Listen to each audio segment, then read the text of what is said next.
in 2000, what was your junior year? Whatever that was. 16. 2016, there you go. I applied for the Eastside job the first time in 2016. I was 27 years old, something like that. And I was so, hey, great interview, you're just too young. So, all right, cool. Keep it moving.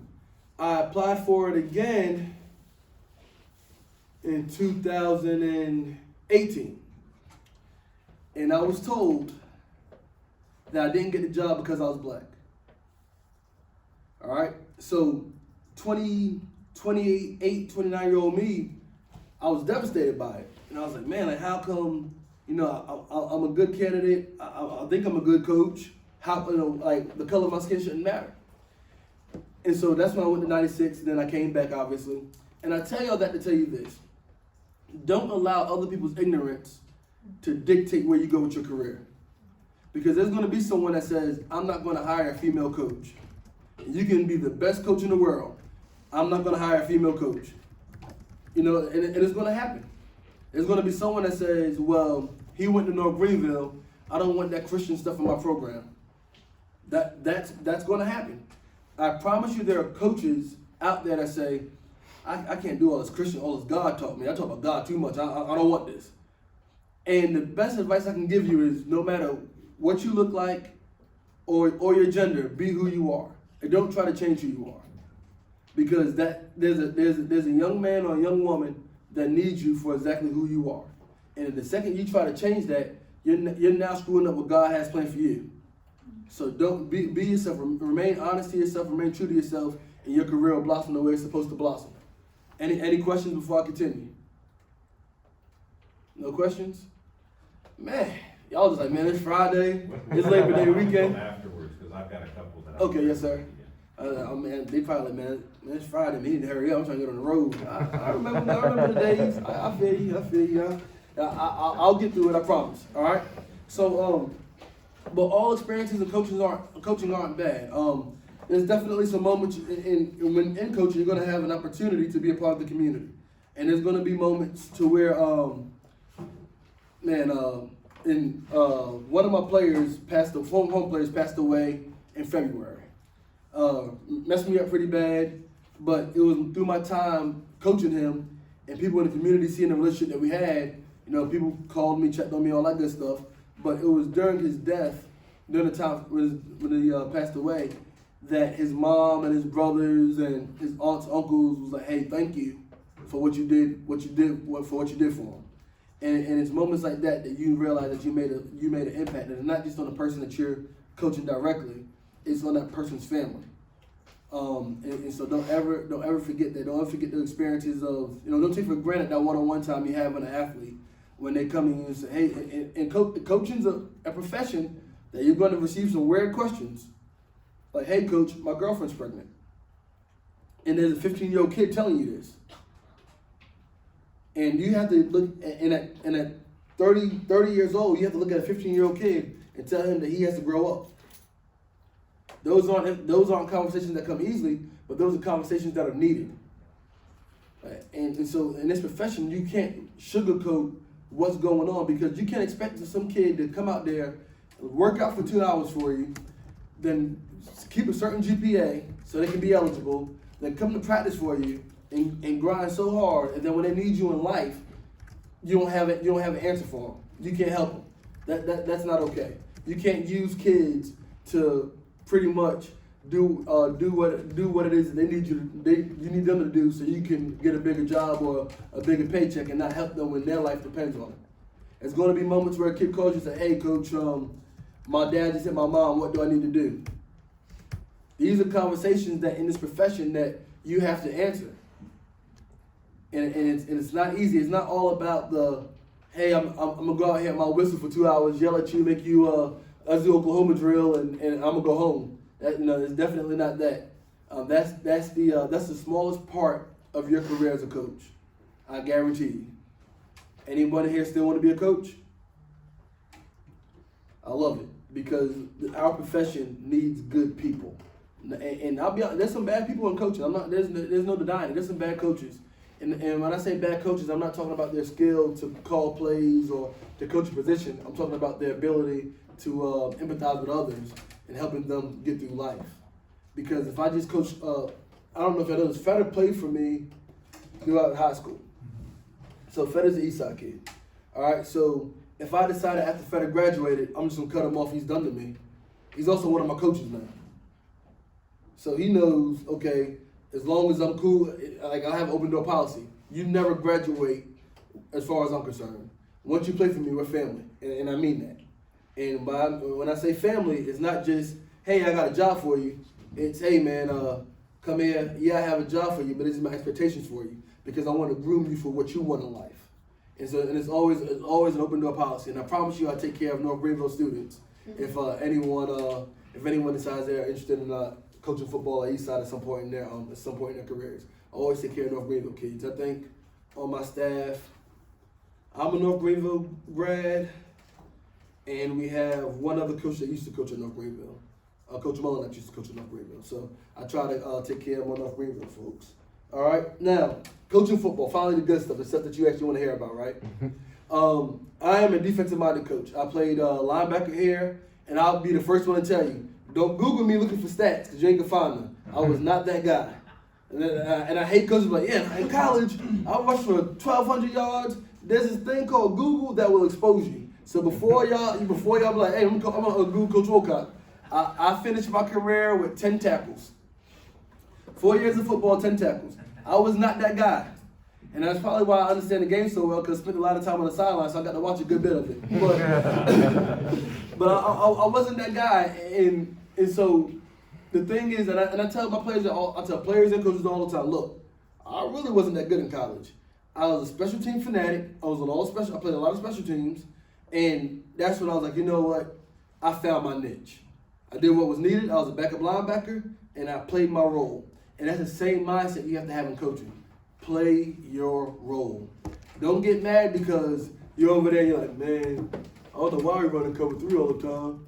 Why we running cover 3 and they in 2x2? They in doubles. Cover 3 don't work.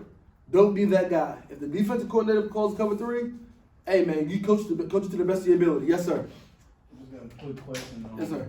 How do you handle kids that like lose interest in the sport but still playing the sport who really don't like work as hard as they used to in the sport, or feel like they don't want to play the sport anymore, but they're still in the sport playing?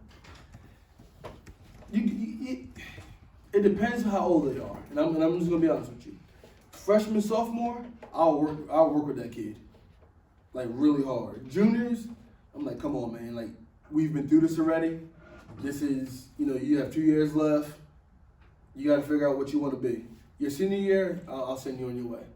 And the reason I say that is because as a senior, younger people are going to gravitate towards you anyway, and I don't want you to be a cancer in my program. But for a freshman and sophomore, I'll go to the end of the world for you because I feel like, hey, I can save this kid. But your senior year, look, if you don't want to be here, I don't want you here. It comes to a point where, hey, we need to make a decision. And it's no hard feelings. I have all-region safety quit his senior year. I didn't try to go get him. He didn't want to be a part of what we were doing. And I wish you well. I see him in the hallways now. Hey, how's it going? Wish you well. No hard feelings. But I won't allow you to poison my program. So,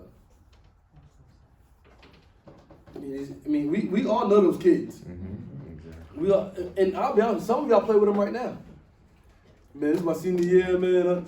I don't know why I'm doing this. Ain't nobody forcing you to be here. And then they say this, well, I need that scholarship money. I need that scholarship money. I'm about to finish. I need the scholarship money. Just fake your injury, man. They're not gonna put your scholarship your senior year. Just fake your injury. Because if you're going to be in the program and you're just complaining and moping, you're not doing yourself any good. You're not doing anyone in the program any good. Hey, just complain about your ankle the entire year, right off into the sunset. It was good while it lasted. But you don't ever want to be that. You don't ever want to poison the program or allow yourself to be in a circle with people that poison the program. Because being a college athlete, as most of y'all know, is not easy. What did they tell my freshman year here? It's sleep, social life, and good grades. You only can get 2 out of 3. Regardless of how you mix it up, you only going to get 2 out of 3. Sleep, social life, and good grades as an athlete. And you just got to pick which 2 are important to you. And so if people are around you complaining about something, that means that they need to remove the athlete title from their name so that way they can get all 3. Any questions? All right. So I'm talking about a little bit of my failures first as a coach. Again, I've been a head coach now for going into my 4th season as a head coach. My 2nd year, I'll start with some failures first. Oh man, the first game I had as a head coach, I about threw up on myself. I was 29 years old. Anybody in here from Abbeville know where Abbeville is? Okay, so Abbeville has won like 5 of the last 6 state championships. Yep. All right, first time head coach, going against Abbeville. I got my game plan ready. I'm good. I broke down all this film. I'm ready. We get out there. I'm like, man, I'm sweating. I'm like, man, I don't know what's wrong with me, man. Long story short, Abbeville murdered me. God, it was it was bad. It got real quick. I'm talking about in the 3rd quarter, and you're looking at your players, and one of my corners looks at me and goes, "Coach, what's going on? What is this? I thought we had a plan." And your response is, you just gotta dig deep. Like you gotta play for the name on the front of your jersey. Whatever I can come up with to my man down the batting field. That right there. Whatever I can come up with. Whatever I come up with, I'm like, hey, like to tell him, I'm trying to tell him. So after the game, Coach Nichols comes up to me and goes, "You're gonna be a good coach one day. You're fighting an uphill battle, but you'll be fine. Lose a bunch of games that year, it is what it is." And then we finally found near the end of the season, hit a little stride, and that's when we got a playoff win. So I had a little bit of momentum going into the season. The following year, I won Region Coach of the Year, and I won Lakeland's Coach of the Year. And so those are a few successes. But my greatest success as a head coach is watching kids receive their diploma when they go across the cage. I know that sounds so cliche, but when you know the story behind those kids, you're like, got you. My quarterback got shot his junior year. And so at that point, I had to make a decision, how do I protect this kid? Because obviously, let's just be honest, a lot of times you don't get shot for no apparent reason. You're doing something that, kind of warranted that. Well, not warranted it, but you put yourself in that situation. So I was like, okay, how do I protect this kid? So I had to babysit an 18-year-old kid for an entire year to get him through. I got him through, he got his diploma and went to college. And it's those moments that I really cherish and I really appreciate. And it's like, wow, man, like this is what it's about. Areas I need to grow as a coach. I will honestly say the biggest area that I need to grow as a coach is coaching my coaches. And here's why. I have a Superman complex. Superman complex feels like you can save everyone. I can save everyone. When it comes to other grown men, you got to figure it out. And because when you decide to become a coach, you're now in a position to where you're responsible for the lives of 16 and 17-year-old kids. And so I can't spend all of my time focused on, hey, okay, if he's not doing it the right way, I have to do it for him. And that's something that I struggle with. Like, okay, if this coach is not doing it, I'll do it for him. Don't worry about it. I'll do it. And it's surrounding yourself with like-minded people and getting coaches to think the way you think when it comes to the success of your athletes. All right? Got a few more things I want to talk about. Coaching aspirations, coaching goals. I'm good. My goal is to win several state championships at Eastside High School. I'm not looking to go to Burns or Dorman or, South Carolina or Clemson. That's not what I want for my life. My goal is to turn Eastside into a powerhouse football program. And I believe that with the staff we have now and the players we have, we're more than capable of doing that. So, and I'm going to just leave y'all with, some recommendations for you guys. Don't be afraid to work for free. Work for free, man. You crazy. I promise you, in this profession, you're going to have to do it if you're serious about it. I worked for free for 3 years. Coach Fetter, second year working for free. You're going to work for free because you can't put a price tag on those experiences. And you're going to learn what to do and what not to do. I promise you, there's some things right now that Coach Fetter does not agree with the way I do things. And that's okay. And the reason that's okay is because he has to become his own man whenever he's in charge of a program for himself. How many of y'all, let's see here, who's your favorite coach? Like, does that have to be at the highest level or just? I don't care. Who's your favorite coach? Urban Meyer, of course. Urban Meyer. Okay. My D-line coach from high school, What high school did you go to? Liberty High School, Okay. Where did you graduate?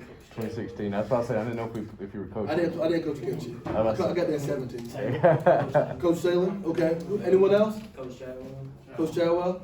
Y'all know Coach Chadwell? I played for At CSU? Okay. So all these coaches we named, I'm a huge Tony Dungy fan. Love that dude. Every time he drops a book, I have to read it. Love Bruce Arians. So we named all these coaches. Do not try to become the coaches that you idolize. The world doesn't need another Jamie Chadwell. The world needs another Campbell Fetter. All right, that's what the world needs. There's nothing wrong with pulling from who you and trust me, a lot of Coach Chadwell things that he did, I do in my program. Like, I love that dude. Him and Coach Staggs are two of my favorite people in the world. But I don't want to be them. I want to show the world, okay, I was able to learn from them and able to produce a different product. Because the world doesn't need copycats. The world needs you for who you are. And it's the person that you are is going to mold the next generation of not just coaches, but assets in society. So I would definitely say don't try to copy anyone's coaching style. There's nothing wrong with studying people and learning different things about them, but you are who you are for a reason. I'm not a big yeller. I'm not a big yeller. Fetter, am I a big yeller? Yeah, I'm not a big yeller. Coach Staggs is. And I model my defense after Coach Staggs' defense. I model a lot of my sayings after Coach Staggs. But he's a yeller, I'm not.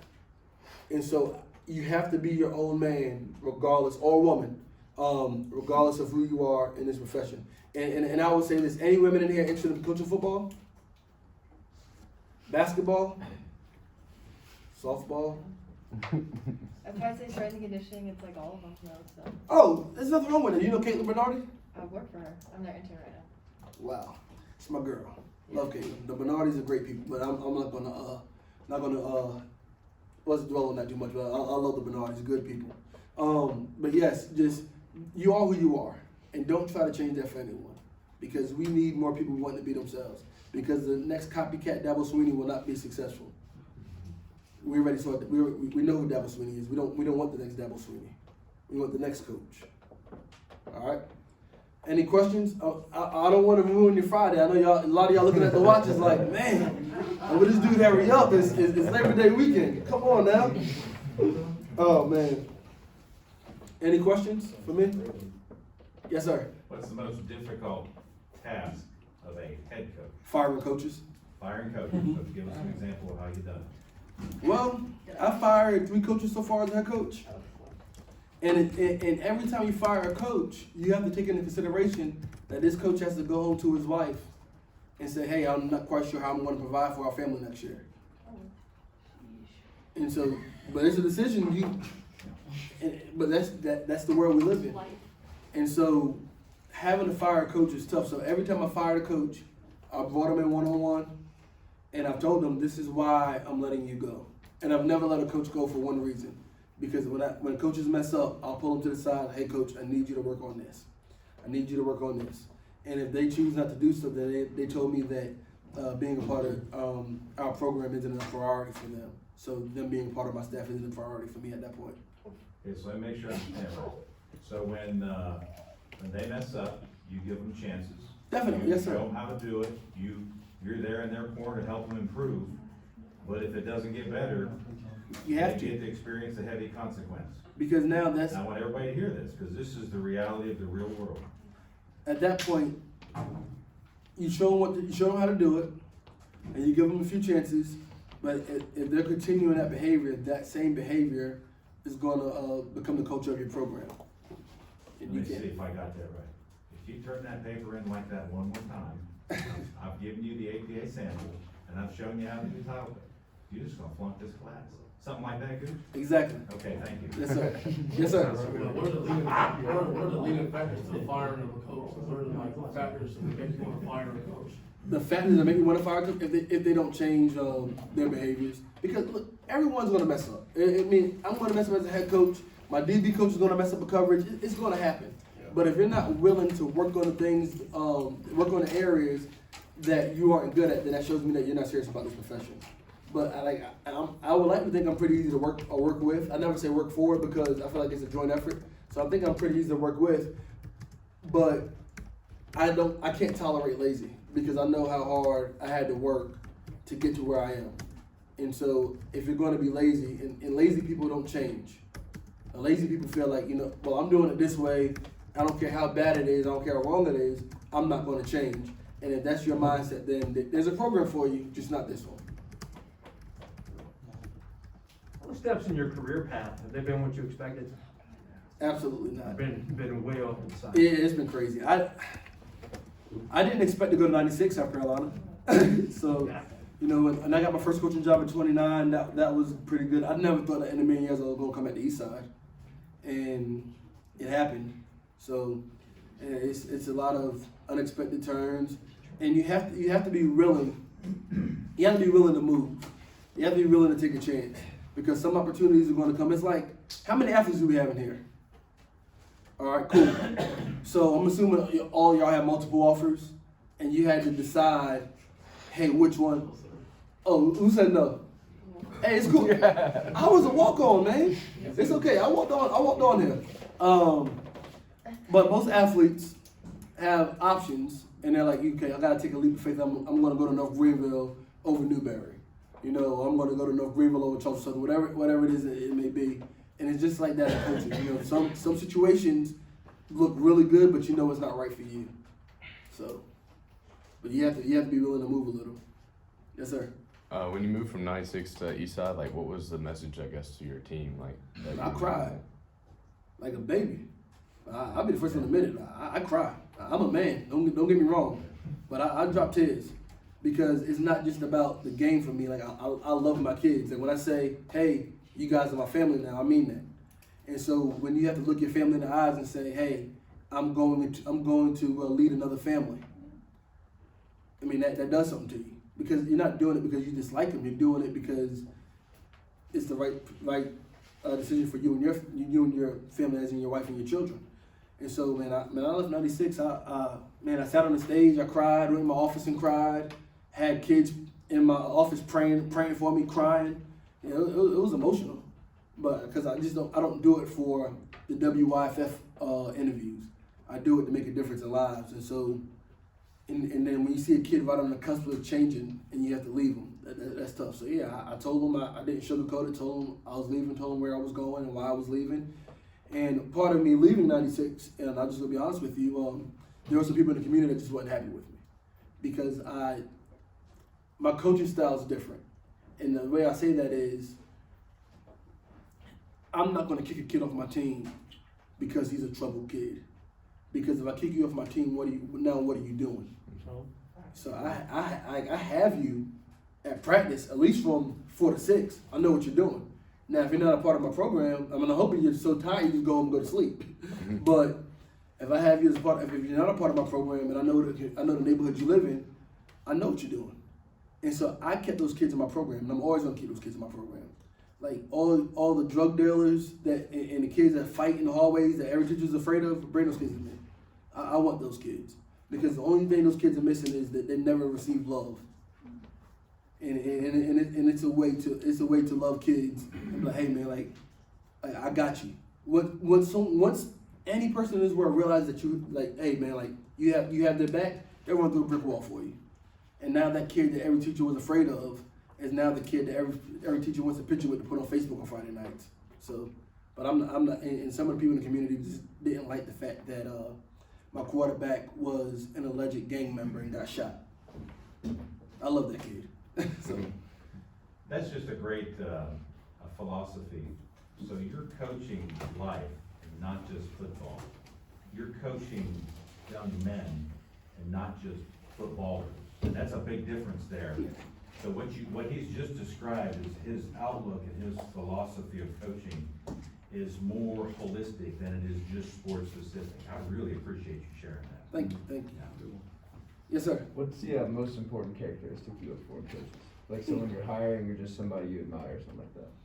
Most important characteristic, you gotta have a dog mentality. I want dogs around me. because I'm going to work. And don't get me wrong, I'll send coaches home to like, hey, coach, what time's your daughter's volleyball game? Coach, leave practice now. You gotta go. But while you're here, we gonna work.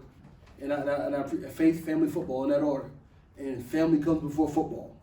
And so if one of my coaches, hey, coach, my daughter has this going on. My daughter has a recital. And why are you at practice? We can hold it down for a day. Go to your daughter's recital. We'll be fine. But when you're here, we gonna work. And if you don't have no dog, then you probably can't be around me. Not for long. Because I work. I wake up at 5 o'clock every morning, go to bed at 11. And that's my mindset. I wake up, I pray, I work out, and then I get to it. And I'll say this too. Don't feel like you're wasting your time getting a degree. Your degree will open doors for you that, like, certain things can't. Like, I don't think I told y'all this. I start my dissertation to get my doctorate in January. So I'm getting my doctorate from North Central University, and I was in sport management and educational leadership. And the reason I'm doing it is because those 2 letters in front of my name, I'm still the same person. But 2 letters in front of my name will open up doors for me that not having it won't. And so by that I mean, okay, if I sit down with someone and say, hey, I need to raise money for my program, I'm Dr. Andre Wilcock. Oh wow, for some odd reason they light up and they want to give me money now for my program. But just, yeah, exactly. But just, hey, Coach Wilcock or Coach Gooch, they're not giving me no money. Like, so just realizing the importance of education definitely opened doors for you. So I said, yes, sir. Okay, so like at my high school, I felt like it was a problem with our coaching. With like whenever we would get offers and stuff, they didn't really. It was more like do it on your own kind of thing. We didn't really get much help.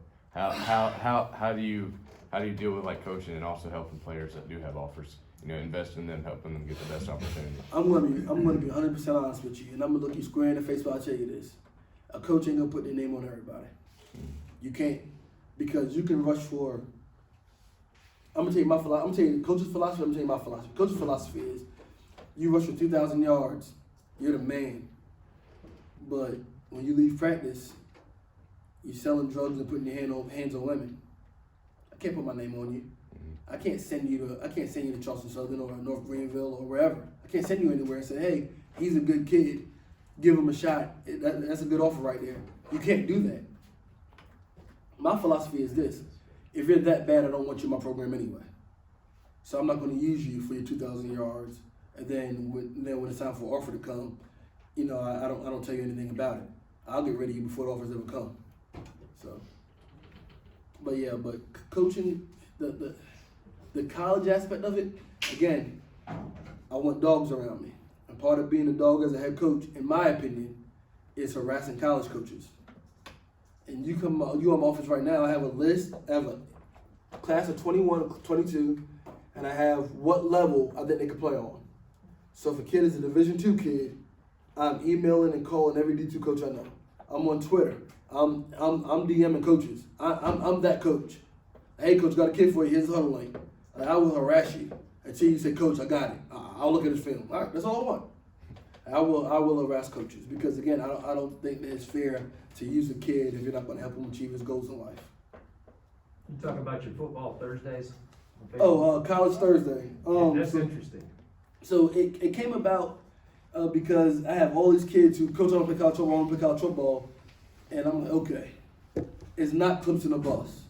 And a lot of kids feel, do you want a nothing? I'm sure y'all see the hashtags, do you want a nothing, all that stuff. And I'm like, man, I know some dogs that played in D2. Like Ali Marpet, the guard for the Buccaneers, is a D3 kid.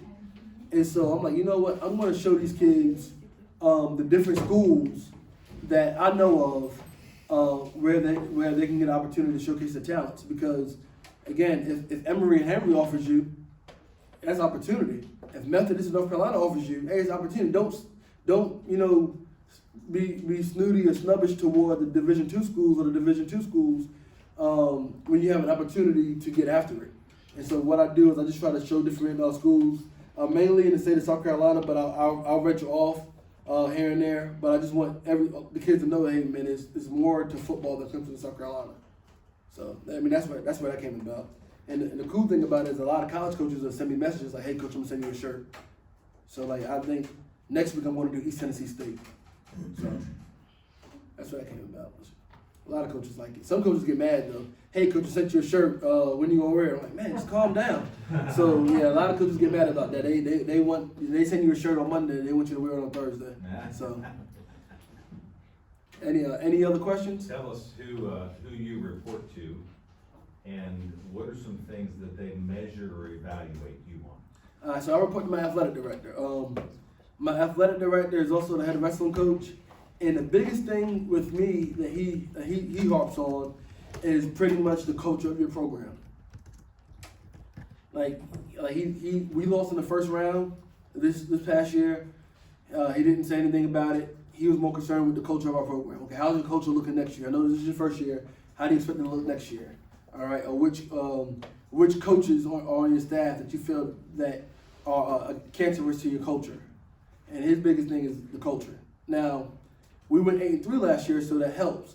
If you're going 1-9, it'll probably be a different conversation, to be honest with you. Because I, in my opinion, it's about the kids and making sure that you provide be a good role model for your kids. But for a lot of people, it's I'm not giving money to a losing program, and as an athletic director, you have to generate revenue. And so if you're losing, they have no choice because then all the money comes out of their program, especially if you're coaching basketball, whether it's men's or women's basketball, it doesn't even matter. Basketball, baseball, and football. If you are losing in those sports, you will get fired, especially in the state of South Carolina. Those are all like South Carolina. And South Carolina is a respected football state, but this is a baseball state. And if you're not winning baseball games, you will have to find a new job. And that's a part of it. Coaching is a business. You can be the best person in the world. If Dr. Martin Luther King wasn't winning football games, they would have fired him. So it just is what it is. It's what you signed up for. Anyone else? So for those that want to be coaches, full-time, part-time, professional, unprofessional, what's the one or two pieces of advice you can leave them with? Keep your head down, and keep your head down with a dog mentality. As in just eyes down, and I'm just gonna work, and no one's gonna work harder than me. The only thing you can control is how hard you work. That's it. So you put your head down, and they ask you to go get coffee, go get the coffee. And those of you that know Coach Staggs, Coach Chatwell, I got Coach Staggs' coffee every day for 2 years. To this day, I can tell you how Coach Staggs likes his coffee. I can tell you how Coach Staggs likes his chicken tenders. To this day. When Coach Staggs' daughter got sick and they couldn't find a babysitter, I had to go watch his daughter. He'd bring his daughter to the office, and I was sitting in the office with his daughter while they did staff meetings. Don't ever feel like you're too good to do something. So head down, dog mentality, whatever's asked of you, do it. And the next piece of advice is be prepared for your moment. Be prepared for your moment. Again, on Coach Staggs' story, he fired another GA in the middle of a game. I was playing North Alabama, and I was charting the plays, and he kicked the kid out the box. And I said, man, I wonder who he's going to hire. He said, Gooch, come here, you're up. Like that. In 2 seconds, I had a new job. I had more responsibilities. And you just have to be prepared for it. So study the people around you. If I'm assuming you play what? Linebacker? All right. Know what the secondary is doing. If you want to coach football, it's something I like you. It's something I like you. I want to get your name after this, but I like you. Know what the secondary is doing. Know what the secondary is doing. If you know what the front is doing, because there's going to come a time where, hey, look, what's your name? Caleb. Hey, Caleb, look, I know you're a linebackers guy. I was able to hire a really good defensive coordinator who's a linebackers guy, so I need you to coach D-line. And you're like, I never played D-line before, I never coached D-line before. What you going to tell the head coach? I don't know what to do. I don't know what to do, coach. I can't do this. Be prepared for it. Whenever you go to coaching clinics, go to all the different meetings. Oh man, they talking offense today. I ain't going over there because you may be looking for a job, and they say, hey, I don't have any spots on my defense, but I need a running backs coach. Just being prepared for that moment.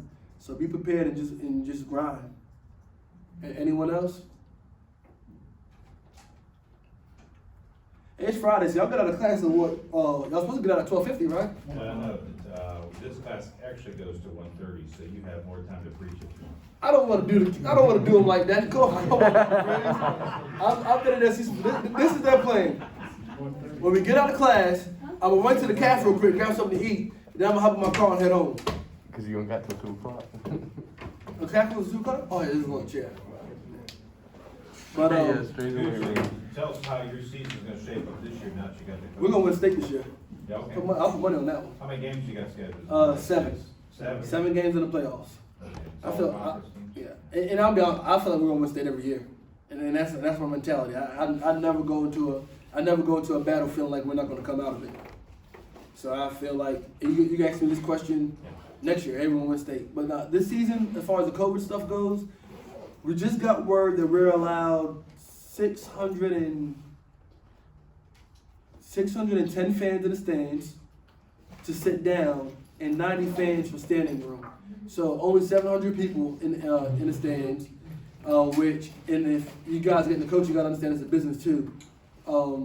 That's only 15% of our capacity. So now whatever you made last year, you're looking at not even a quarter of generating that this year. So you have to look at that part of it. Kids aren't forced divided. You can't force a kid to ride the team bus anymore. So if a kid wants his mom to bring him to the game, they can do that. And one family is only allowed 4 tickets at a game. So I mean, this COVID thing is crazy. We finally get to go pads on Tuesday, but when you put your pads in your locker now, you have to leave your locker open so I can spray it. I mean, it's crazy. Like the work day's gotten a lot longer because of COVID. A lot longer. But we get to have a season, so you just kind of. And another thing about me as a head coach, I don't believe in complaining. You just gotta adapt to your situation and keep it moving. I don't want to hear you complaining. I'm sure Fed has heard me say that before. But just stop complaining. I don't want to hear that. It's too many things in the world to worry about. There's a parent right now who can't afford to pay their mortgage, and you're complaining because we can't put shoulder pads on until September 8th. I don't want to hear that. It is what it is. Let's keep it moving. So just kind of keeping things in perspective. Yeah. Anybody else? That's me, anything else? That's good stuff. Good to see you. Pursuing your doctorate, that's awesome. That's incredible. just- That's Yeah, awesome. that's amazing. Thank you. Thank you. Oh, it's the Gooch rule, right? I'm gonna leave after this. I'm gonna leave. I promise you. I promise you. next I'm leaving week. after this. What was that? That's next week. You're teaching on the Gooch rule next week? Oh, I can't remember. Got you. That's the guy right there. That's the Gooch rule. That's the guy. That's the guy. That's the guy. He's the first one who did it. I'll let them. Now they have. Y'all can put a face to the rule.